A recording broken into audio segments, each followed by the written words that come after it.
Hitting a major city is pretty much the worst case scenario for any tornado. But because of how rare major cities are, just geographically speaking, this is thankfully a pretty rare phenomenon. So rare that there's even a myth that major cities are protected from tornadoes. But if you have an interest in tornadoes, you probably already know that they do hit major cities on occasion. One notable example being the Nashville tornado of 2020. A large EF3 that unfortunately killed 5 people and caused significant damage. There's also the 1999 Salt Lake City tornado, an F2 tornado which tragically killed 1 person. But it also resulted in some of the most unique tornado footage ever captured. Footage of a tornado among skyscrapers. There are other examples, but in my experience, those 2 are the most well known. But what if I were to tell you that in 2019, another tornado passed directly through the center of a city of over 2 million people? And not only that, but that it was a violent EF4.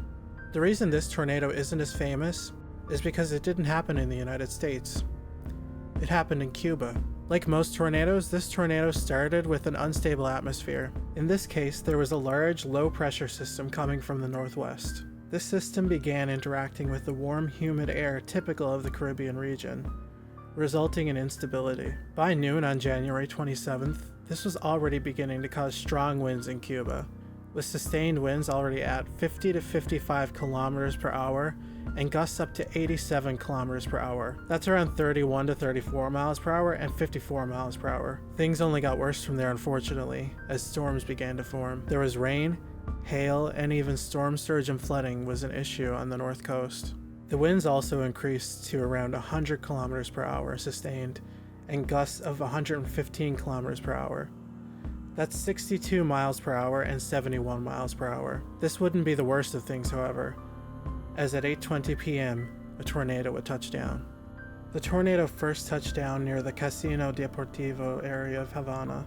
Initially, it had a width of about 50 meters, that's about 165 feet, and it's in the middle of a city of 2 million people, and it's aiming itself directly at a residential neighborhood. It should also be noted, this is a nocturnal tornado, like a horror movie, from one moment to the next. We heard a noise like an airplane falling out of the sky.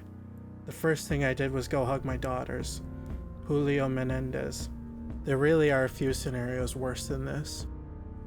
The tornado is now tearing through the city at a speed of 46 kilometers per hour, just under 30 miles per hour. And to make matters even worse, as it ripped through the Diez de Octubre municipality of Havana, it widened to around 200 meters. That's about 656 feet wide. Diez de Octubre is a municipality in Havana with almost 200,000 residents. It looked like fire. Everything was red. Then everything began to fall. Marrero Garcia. This is such a terrifying thing to imagine. Marrero and her family were trapped by debris for half an hour before being rescued. As the tornado kept moving through the city, leaving severe damage in its wake, the Hijas de Galicia hospital experienced a direct hit, although thankfully it was evacuated. Its windows were torn completely off the building. Unfortunately, this wouldn't be the only piece of medical infrastructure the tornado would damage, as 18 more public health institutions would also be affected, including 10 medical offices, 2 nursing homes, 4 medical clinics, and 1 pharmacy. The tornado kept going, passing just south of the port of Havana and now into the southern part of the Regla municipality, where it would hit the Fábrica de Galletas Albert Kunz, as well as many homes. It also just grazed the Nico Lopez refinery. It then passed into the northern part of the Guanabacao municipality, continuing its path of destruction, damaging and even destroying houses.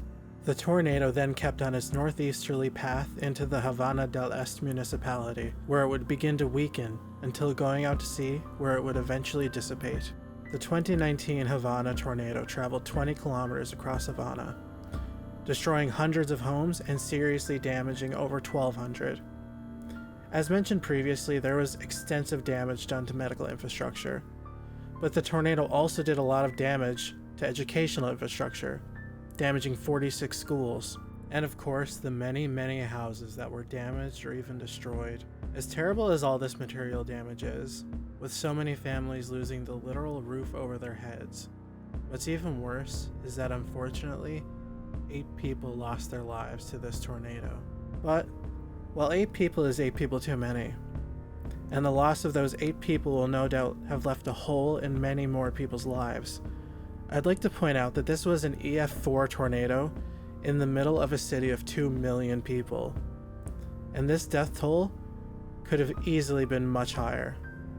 This video is dedicated to the victims of this horrific, terrifying event. Those who lost their lives, those who lost loved ones, and those who lost their homes or had their lives in any way affected by this tornado. This video is also dedicated to the rescue workers, first responders, and the people who worked on relief efforts to help recover from this disaster. Thank you for watching.